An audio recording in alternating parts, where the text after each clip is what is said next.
কেমন আছেন? একটু গরম আর কি, শীতের মধ্যেও গরম, নির্বাচনের হাওয়া সবাইকে গরম করে তুলেছে। কিন্তু প্রচারণা শেষ হলেও সাধারণ মানুষের মধ্যে যে তর্ক বিতর্ক সেগুলো কিন্তু অব্যাহত রয়েছে। কাজেই নির্বাচনে জিতলে কি হবে? এই যে আমাদের দেশে সম্প্রীতির বড় অভাব, সেটা আমরা প্রতিটি নির্বাচনে লক্ষ্য করি। বাংলাদেশে আমাদের দেশে কি এমন হওয়া উচিত ছিল যে নির্বাচনের আগ পর্যন্ত তুমুল প্রতিদ্বন্দ্বিতা, একজন আরেকজনের বদনাম করে, বিভিন্ন অভিযোগ করে তার বিরুদ্ধে, তো তারপর নির্বাচন শেষ হয়ে গেলে সাথে সাথে এই বিষয়গুলো কিন্তু শেষ হওয়া জরুরি। কিন্তু আমাদের দেশে কিন্তু এটা হয় না। তাহলে এই যে সামাজিক যে সম্প্রীতিটা, এটাকে আমরা নষ্ট করব না ইনশাল্লাহ। নির্বাচনে জনগণ সবচেয়ে বেশি যাকে ভোট দেবে সেই নির্বাচিত হবে। তবে যারা হেরে যাবে তাদের উচিত যারা জিতবে তাদেরকে স্বাগত জানানো। এই যে সম্প্রীতিটা, এটা কেন জানি হারাই গেছে, যার ফলে আমরা আজকে কিন্তু ভালো হতে পারতেছি না জাতি হিসেবে, এই দেশের মানুষ হিসেবে। এই যে নেতার কথায় প্রতিবেশীকে আঘাত করছেন, নির্বাচনের পরে কিন্তু নেতাকে খুঁজে পাওয়া যাবে না, এটাই বাস্তব। আপনি আপনার প্রতিবেশীর সাথে ঝগড়া করছেন, নির্বাচনের আগে কি হয়েছে এটা নির্বাচনের পরে তার সাথে মারপিট ঝগড়ায় লিপ্ত হচ্ছেন, তো তাতে কি হচ্ছে? আপনি নিজেই ক্ষতিগ্রস্ত হবেন, নেতাকে কিন্তু পরে আর খুঁজে পাবেন না। কাজেই নির্বাচনে মানুষ যার যার পছন্দ মতো একজন আরেকজনকে সমর্থন করতেই পারে। আমি একদল সমর্থন করব, আপনি একদল সমর্থন করবেন। এই যে সম্প্রীতিটা যতদিন বাংলাদেশের মানুষের মধ্যে ফিরে না আসবে, ততদিন কিন্তু এই দেশে যত যাই করেন এ দেশের মানুষের মধ্যে শান্তিও ফিরবে না, আর এই দেশের মানুষ শান্তিতে ঘুমাতেও পারবে না। কাজী এই জিনিসটা যারা বিভিন্ন দলকে সমর্থন করে থাকেন সকলের এটি মাথায় রাখা উচিত। তো নির্বাচনের যে এতদিন ধরে যে নির্বাচনের যে তুমুল একটা তর্ক বিতর্ক, অনলাইনে অফলাইনে বিভিন্ন ভাবে মানুষ তর্ক বিতর্ক করে যাচ্ছে, সেটির অবসান হবে 12 তারিখ নির্বাচনের পরে। তো এটাকে কেন্দ্র করে আবার একটি দল, একটি মহল, তারা এরকম কিছু গ্রুপ থাকে, আসলে সবাই যে এরকম তা নয়, একটা গ্রুপ থাকে যারা এই ধরনের প্রতিশোধ পরায়ণ হয়ে মানুষের উপর হামলা চালায়।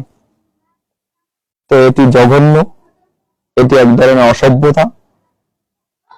এগুলা থেকে অবশ্যই এদেশের মানুষকে বিরত থাকতে হবে।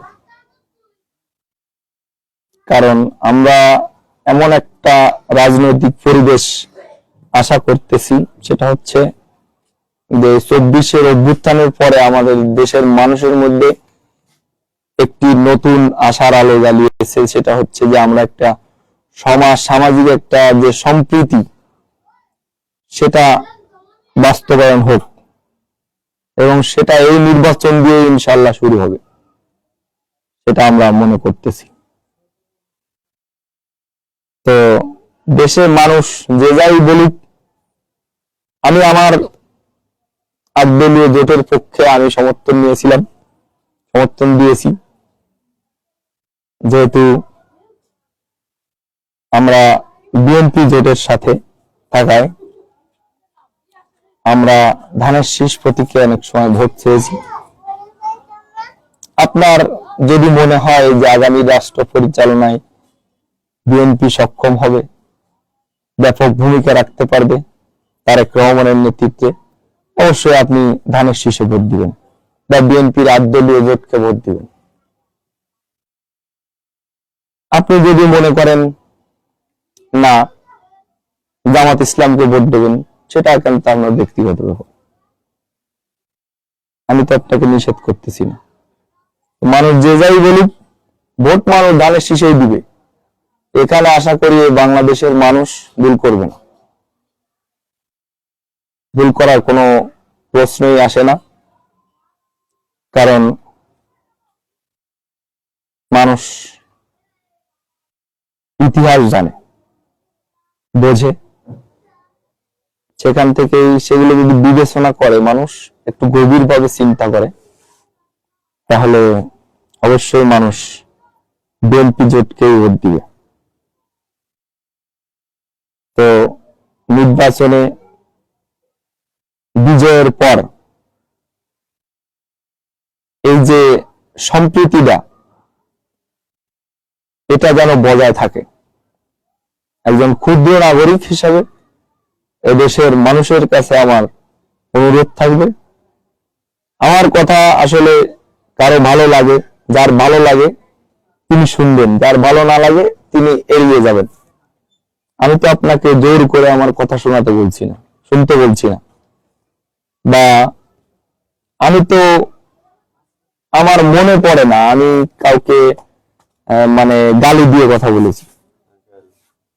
তো আপনারা অনেকে বিভিন্ন সময় যে গালি দিয়ে কথা বলেন, সেটি আমার কাছে একটু কেমন জানি এটা খারাপ মনে হয়। তারপরেও আমি সেটা, আপনি যখন বলছেন তখনই আমি ওটা দেখি, দেখার সাথে সাথে তো হয়তো 2 সেকেন্ডের মধ্যে আমি সেটাকে ভুলে যাই, ওটা আমি মনে রাখি না, ওটা নিয়ে আমি চিন্তিত নই। এই যে এই সম্প্রীতিটা বজায় রাখার জন্য দেশের সকলকে একই রকম মন মানসিকতা থাকা দরকার আছে। আসলে সবার মন তো একরকম নয়, তার মধ্যে অনেকে ভিন্ন মত থাকে, এটা থাকবে। একটি গণতান্ত্রিক দেশে মানুষ তার মত প্রকাশ করবে, এটাই স্বাভাবিক। এখন আপনি যদি মনে করেন সবাই আপনার পক্ষ নেবে, এটা তো ভাই সম্ভব না। সবাই কেন এক পক্ষে থাকবে? তাহলে তো নির্বাচনের দরকার হয় না। নির্বাচন এই জন্য যে জনগণ তার মত প্রকাশ করতে পারবে, তার ইচ্ছা স্বাধীন মতো নিজের পছন্দের প্রার্থীকে ভোট দিতে পারবে, তার পছন্দের প্রার্থীর জন্য ভোট চাইতে পারবে, এটাই তো। নির্বাচনের পরে আমরা এই সবকিছু ভুলে যেতে হবে এবং রাষ্ট্রটাকে সুন্দরভাবে সাজাতে হবে এবং এই রাষ্ট্রের ভালোর জন্য যেটা প্রয়োজন সেটা করতে হবে। তো নির্বাচিত সরকার যেই বসুক, ক্ষমতায় বসার পরে যদি মনে করে যে তারা যদি জনগণের বিরুদ্ধে দাঁড়ায়, তখন তো জনগণকেও তাদের বিরুদ্ধে দাঁড়াতে হবে, এটাই স্বাভাবিক। তো আশা করি আল্লাহ তাআলা আমাদের সকলের মধ্যে এই জ্ঞান, এই বুঝটুক দিক যে আমরা যেন সামাজিক এই সম্প্রীতিটাকে বজায় রাখি, এটা ধরে রাখবো ইনশাল্লাহ।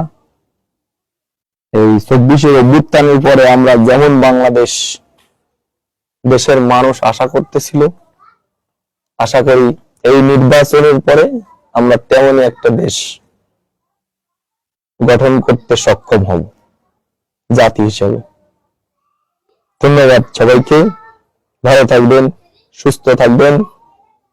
12 তারিখে অবশ্যই ধানের শীষে ভোট দিবেন।